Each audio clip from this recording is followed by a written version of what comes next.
ngayon ay mag-share ako ng aking after shower routine. Meron bang ganun? Meron. So, lahat naman tayo pagkatapos nating maligo, di ba, may mga favorite tayong nilalagay sa mukha, may favorite lotion tayo, may mga favorite tayong nilalagay sa hair natin, but ako simple lang lahat ng mga nilalagay ko sa katawan ko. So, tsaka mga mumurahin lang, guys. Yun lang ang kaya ko. Chika. Okay. So, ito yung ginagamit ko sa aking mukha. Yung astringent. So, nag-lotion na ako. After shower, nag-lotion na ako. I don't have favorite lotion talaga. Kahit ano lang meron, pag may nagbigay sa akin, nagamit ko yun. So, pag ano naman, bumibili ako, yung maski ano lang, hindi naman talaga mamahalin yung mga ginagamit ko. So anyway, ito yung ginagamit ko sa mukha ko. Itong brand na ito. Hindi ito sponsored ha. Share ko lang. So ito yung ginagamit ko. Nakalagay ay Deep Cleansing Astringent. So, marami siyang iba-ibang klase siya. No? Like, katulad din ng mga escanol na ginagamit natin sa Pilipinas, iba-ibang klase din siya. So, hindi ko pa na-try ito. Ito yung first time ko na-try itong ganito. I mean, the first bottle na na-try ko itong klase. So, deep cleansing siya. Meron din naman mga moisturizing, mga gano'n, di ba? So, naisip ko, ito na lang muna at i-try ko din ito. At nagustuhan ko siya. So, ito lang. Yan lang ang aking gagamitin sa aking mukha um, bago ako maglagay ng moisturizer.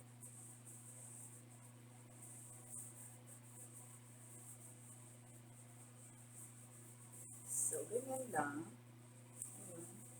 Kahit na bagong ligo talaga tayo, ano pa rin, may nakukuha pa rin tayo dumi sa ating mukha. Lalo na yung dito, yung part na to. Ewan ko, dahil siguro hindi natin masyadong nakukuskus dito ng towel pag niligo tayo. But sometimes, bago ako maligo, naglilinis ako ng mukha ko.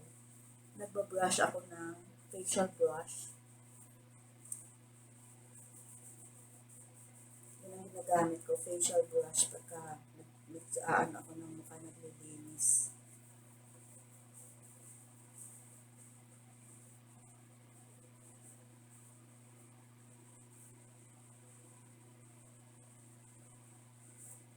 So, as you can see guys, madumi pa rin talaga, diba? Maganda rin naman yung naglalagay tayo nito para pag naglagay tayo pag naglinis tayo ng astringent sa mukha. Kasi, para natatanggal na talaga yung dumi sa ating mukha bago tayo maglagay ng mga moisturizer.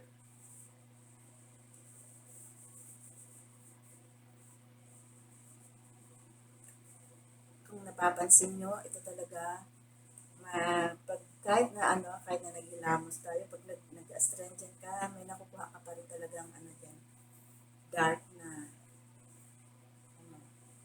dumi. So, ayan, naka-ready na ang ating face. Ready na for moisturizer.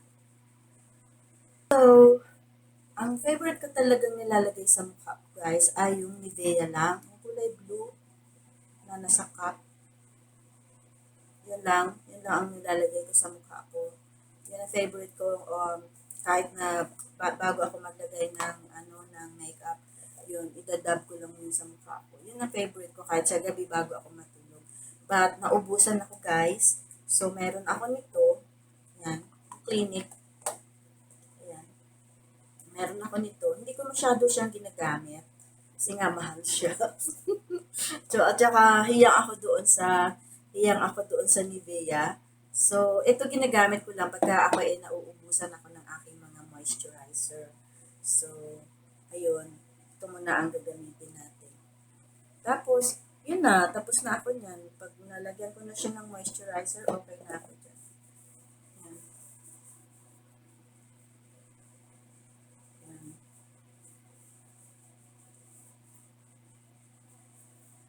laging tatandaan guys, ang paghawak ng ating mukha ay laging yung light finger.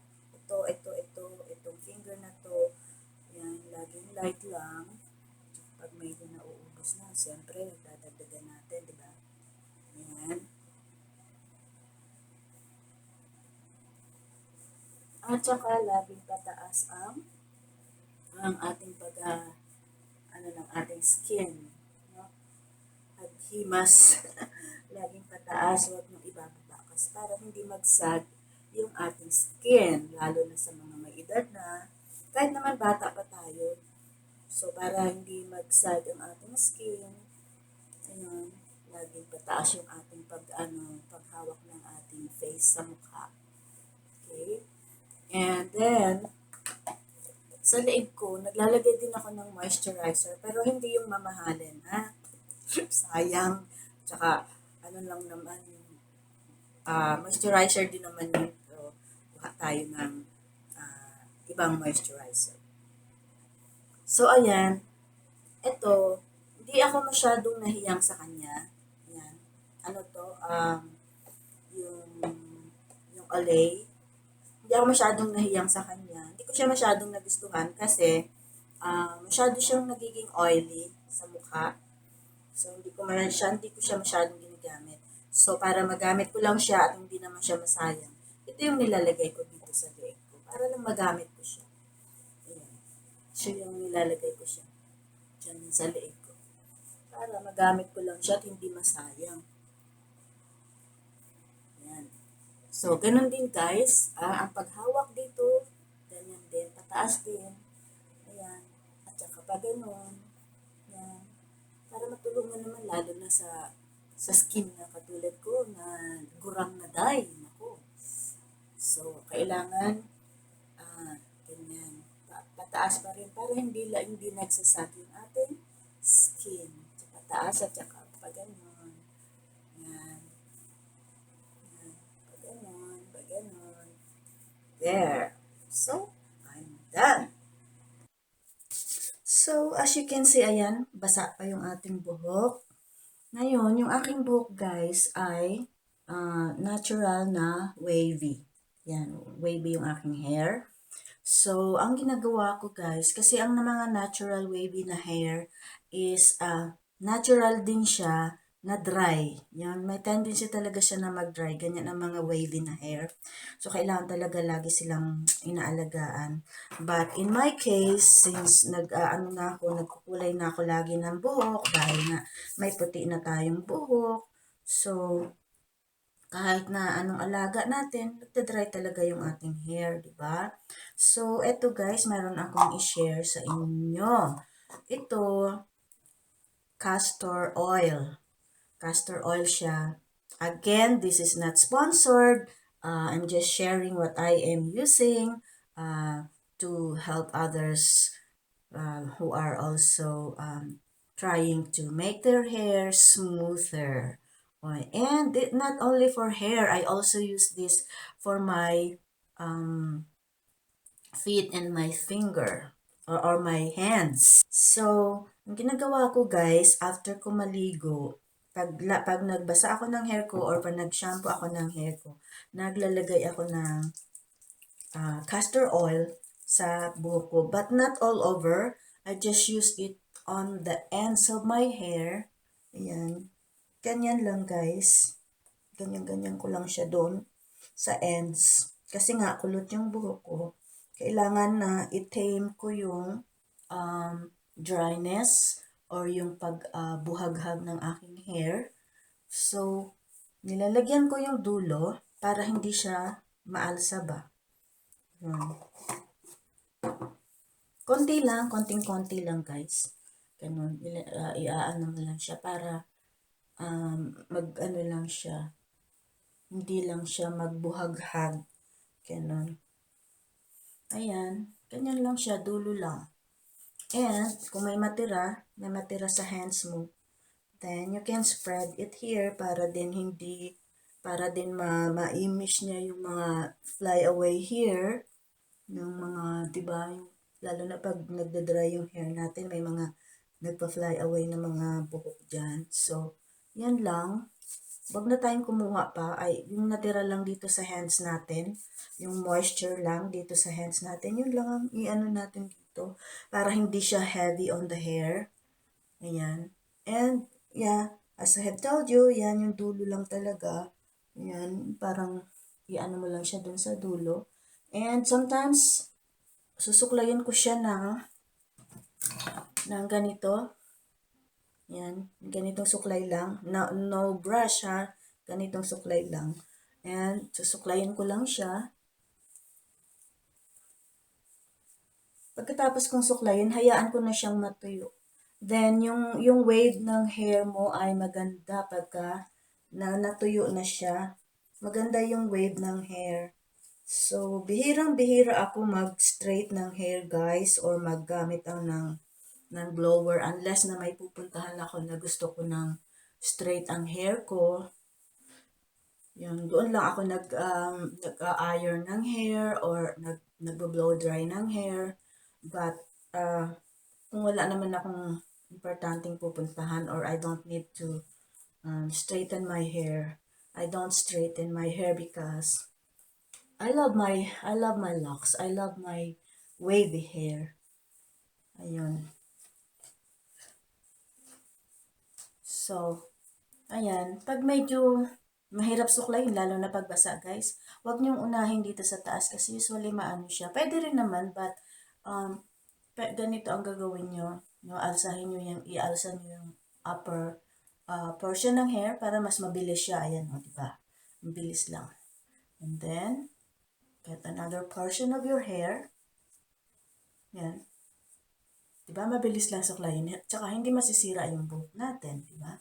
Hindi magda-dry, hindi magkaroon ng split ends, or hindi natin ma-pull yung ating mga buhok na stubborn dyan. Diba? So, ayan. Ganyan lang siya. Tapos, hahayaan ko lang siya. Ganyan lang. Pag natuyo na yan siya, maganda na yung wave niya.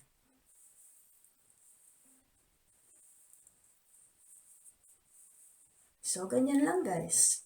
I'm done. Yan, ganun lang kasimple ang aking after shower routine. Okay? At may isa pa akong tip sa inyo guys. Wait lang ha. Papakita ko din sa inyo. Meron pa akong isang tip sa inyo. So, eto guys. Meron akong isang tip sa inyo. Kasi yung eto, na meron akong peklat na dati sobrang dark niyan. Kasi nabuhusan ako ng tubig na mainit. So, dati sobrang dark ng peklat na yan. Hindi ko alam kung anong gagawin ko sa kanya. Kung ano-ano na yung nagbubili na ako ng mga whitening soap, mga ganun. Ngayon, nung pumuti na ako, nakita ko siya na sobrang dark pala talaga yung parang naging peklat nung ano na yun, nung nasunog sa akin. So, ayan, ganyan siya. Pero ano na to guys, lighter na yan siya. Ayan, oh. Naglighten na lang. Naglighten na siya. Yun, naglighten na yan dati. Dark yan guys. So, pasensya na kayo sa balahibo ko tumatayo. So, ayan, naglighten na siya. At ito yung ginagamit ko. Ayan. Isa pa lang ang nagamit ko nito. Yeah. Yan. Wait. Nakikita ba? Ayan.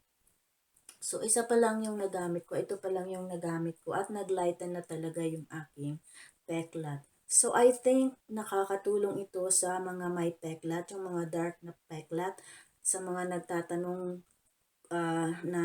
or namomroblema sa kanilang mga peklat. Ito yung sa tingin ko, kahit na anong brand siguro, kahit anong brand siguro, yung mga ginagamit natin na whitening sa mukha natin, ay pwede rin siya sa mga peklat natin ilagay. So, ayan, ito yung ginagamit ko. With hydroquinone nga siya for a smooth, even complexion. Pero hindi ko siya ginagamit sa mukha ko. Ginamit ko siya sa peklat ko.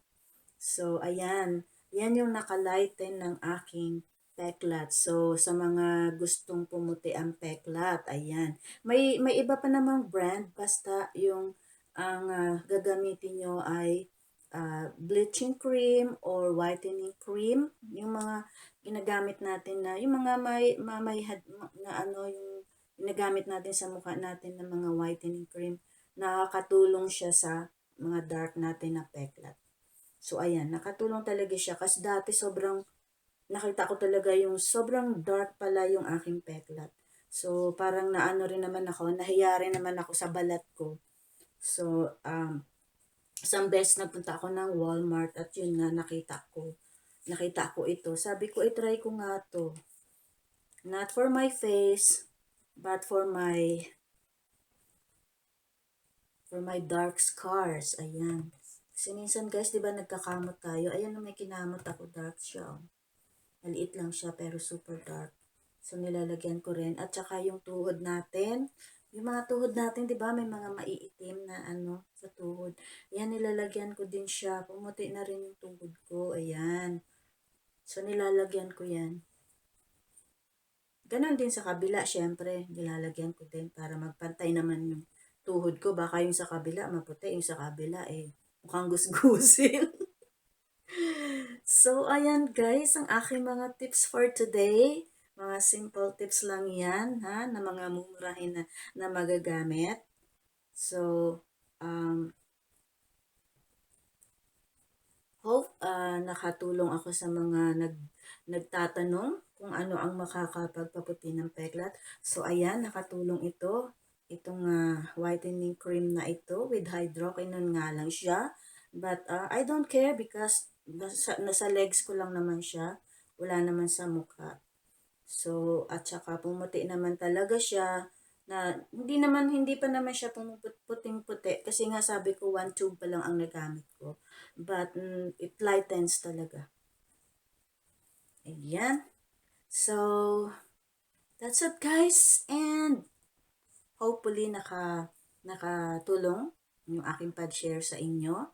At saka disclaimer lang, hindi lahat ng hiyang sa akin ay hiyang sa inyo guys. So, try nyo muna kung mahihiyang kayo. And then if not, then go back to your regular whatever you use. Ayun. So, thank you so much for watching and see you on my next video. Bye-bye!